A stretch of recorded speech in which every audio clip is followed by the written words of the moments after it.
The mix-up cube is an interesting puzzle. It works like a regular 3x3, except now you can also turn the middle layer 45 degrees and mix up the centers and edges. Then there's also a 4x4 version, except the edges end up blocking certain turns, even though it would have been very easy to just split them right here, but whatever. Then there's these other variants, which I guess would be a 3x3x4 and 4x4x3, which combine certain pieces together. And then all four of these have a plus version, which adds extra pieces you gotta worry about. Okay, this is kind of getting out of hand. There's another version where you need to turn the center layer 30 degrees instead of 45, allowing two different mix-up moves. Then of course you need a 4x4 version. I guess this would be the 4x4 30 degrees mix-up plus, and then of course you need 10 variations of that.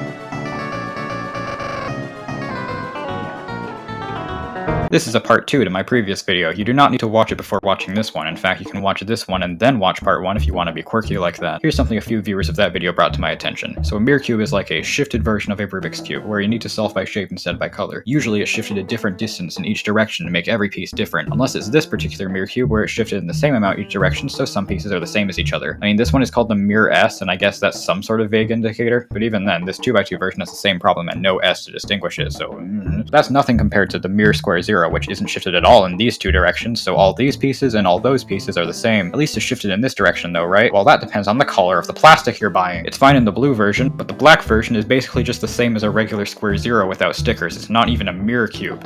This is the Morphodiademia. It combines the turns of the clover cube and the skube. This is the Morphohelena. It combines the turns of the clover cube and the skube.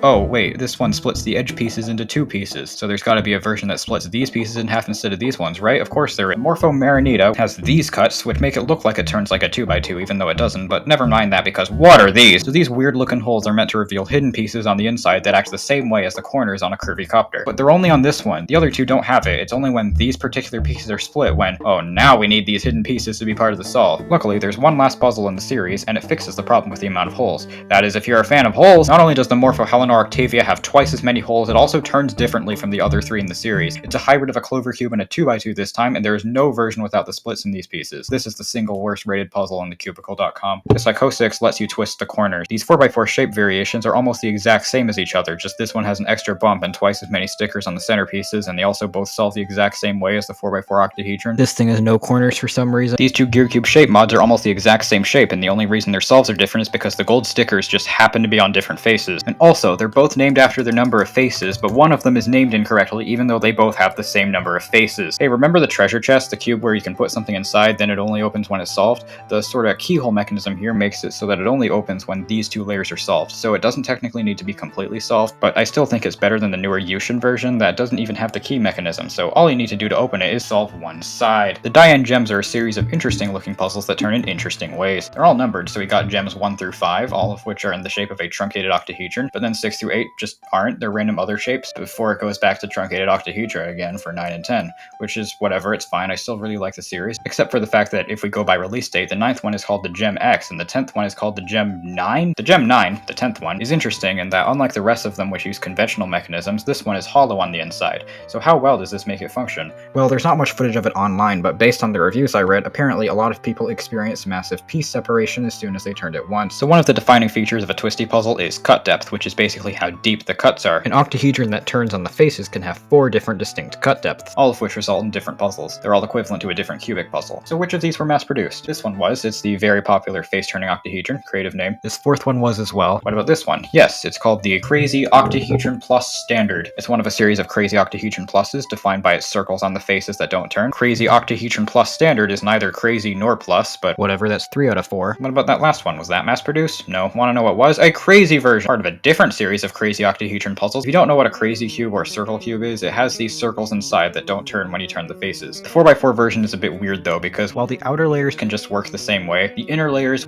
well, if you try to make it so that this circle doesn't turn when you turn this layer, then since turning this layer one direction is the same as turning the other layer in the other direction, it effectively makes it look like turning a layer turns the opposite circle. The Diane plus MF8 version of the crazy 4x4 fixes this. In that one, the circles are stationary when you turn the outer layers, and they turn when you turn the inner layers. Doing this actually has one benefit. This is going to sound like such a weird and unrelated tangent, just bear with me. So how many pieces does a 4x4 have? Well, it'd be 4 times 4 times 4 is 64, right? It's actually 56, and that's because 8 cubes are on the inside and don't show up. But how would these cubes behave if they were functional and had colors on them? Well, turning the outer layers wouldn't change them, but turning the inner layers would make them turn, almost like a 2x2. Now, it turns out that this circle 4x4 is a perfect analog of that imaginary puzzle. These 3 pieces can never actually separate, so they could be considered the same piece. And just like the 8 new pieces on that imaginary thing, they don't turn when you turn the outer layers, but they all turn when you turn the inner layers. Now, this little tidbit might be a little hard to wrap your head around, but once you've gotten it, throw it all in the garbage. Because on this new one, turning the inner layer makes one of the circles turn, but not the opposite one. So not only does that property from before not hold, it's also asymmetric, since 3 of the circles are different from the others. In fact, all of the Sengso circle 4x4s are asymmetric, even though none of the Dian plus MF8 ones were. So what about their circle 5x5s? These don't have the asymmetry problem of the 4x4s, but for some inexplicable reason, there's a discrepancy between how the circles actually turn and how they appear to turn in the images on cube stores. So like turning the outer layer leaves the circle stationary as expected. Now turning the inner layer seems to turn the circle in the images, but in real life they're stationary.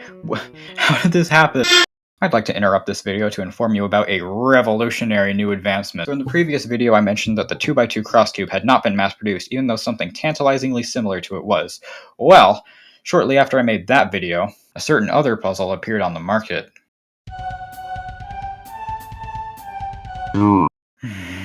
Well, I guess I'm adding this to the list of mass-produced puzzles mechanically identical to the 2x2 cross cube, joining the 2 things from the last video, plus the Maru Senko sphere, and the time machine, and the transform paraminx and its 4 variations, and the framework paraminx, and the discrete paraminx, like the pineapple cube, which is essentially just a 2x2 cross cube with the most whack outer pieces of all time, was mass-produced, and this still isn't. So if you were a puzzle collector in around 2010-ish, your 3x3x n collection would look something like this.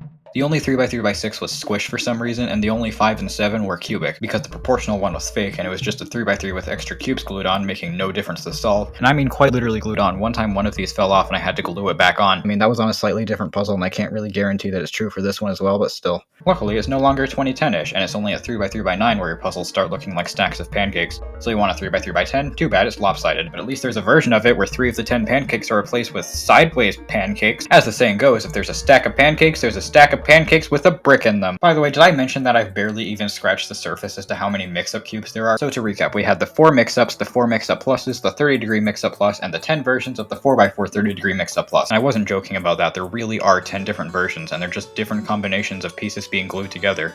Metaphorically this time. But what's next? The wormhole mix-up. It's like the mix-up plus, but it has holes that reveal inner pieces, where the inner pieces on an individual slice turn when you turn one side, but not the other side, making for yet another asymmetric, inconsistent puzzle with no visual indication on which sides do what. And also, of course, there's a version where one of the slices is replaced with regular mix-up plus pieces, and then another one where that layer is now 2 layers. Then there are 4 different 30-degree wormholes. All of these have 4 holes on the yellow and white sides, and the version number determines how many holes are on the other 4 sides. There's no version with 4 holes on every side, because I guess that would make too much sense. If you liked those extra pieces on the mix-up plus and you wish there were more of them, you could try out the aptly named Sun Cube, which functions the same as a mix-up plus, but now with these extra pieces you gotta worry about. And of course we need another one with new pieces in the edges for more complexity. If we have a 3x3 version, then we gotta have a 4x4 version, and nah, I'm just kidding.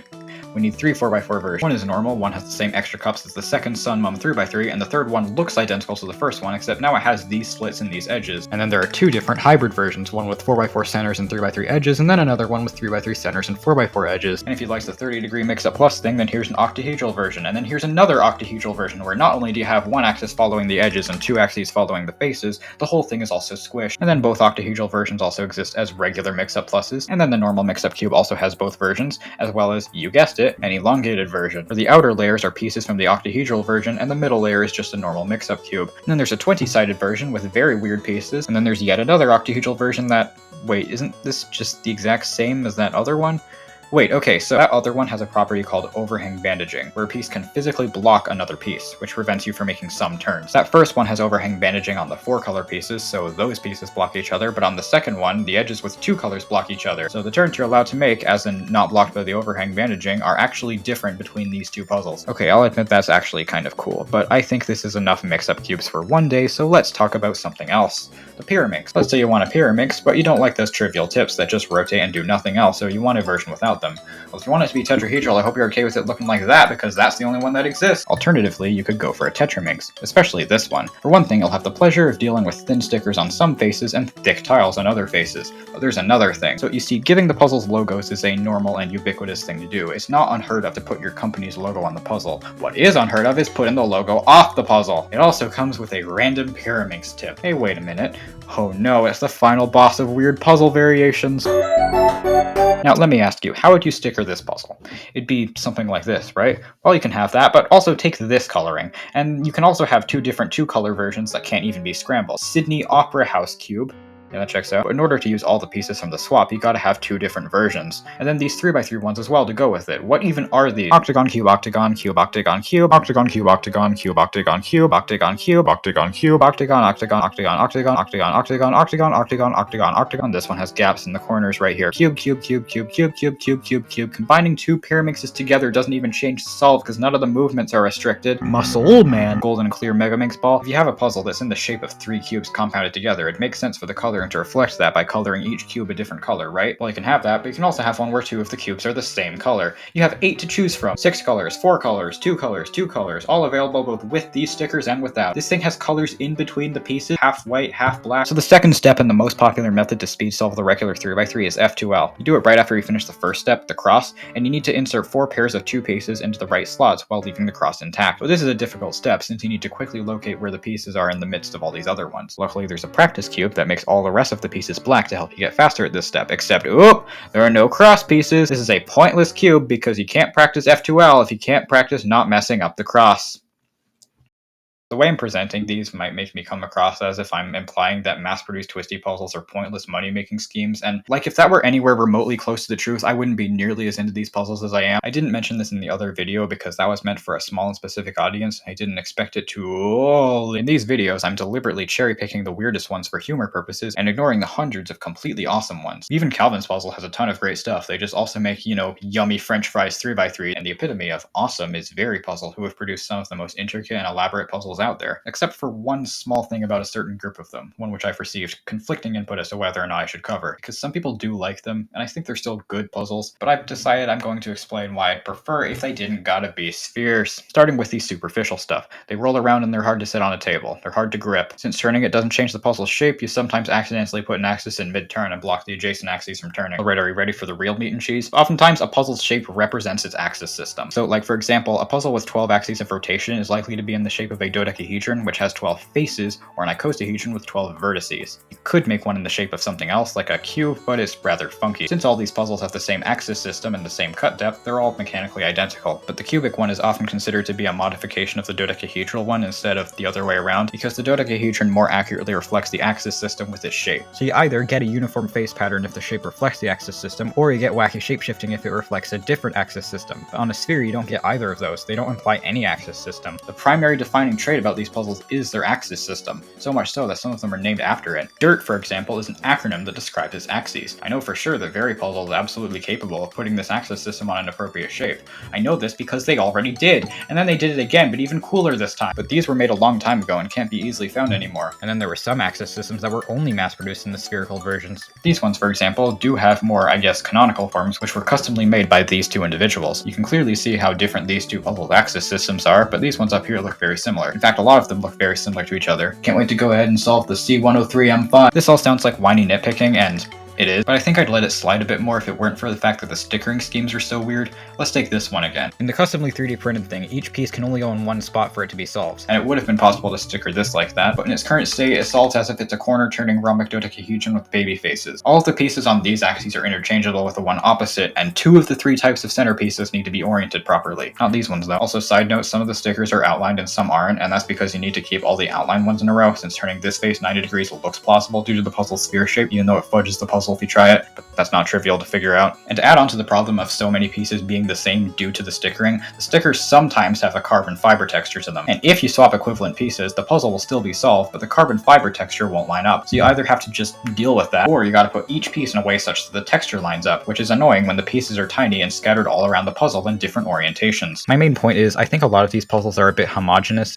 or homogeneous. I think a lot of these puzzles are a bit homogeneous, even though they have really interesting axis systems and sometimes even cut depths. And I think the earlier Very puzzles had a lot more of that much wow factor with their crazy shapes, and sometimes even cohesion, like the Clover series interestingly having 2 axes on each edge rather than just mapping it to the most obvious face-turning polyhedron. But let me know what you think. I'm not going to be the one to make the final judgment on that. Anyway, since you made it all the way to the end, I'll leave you with this.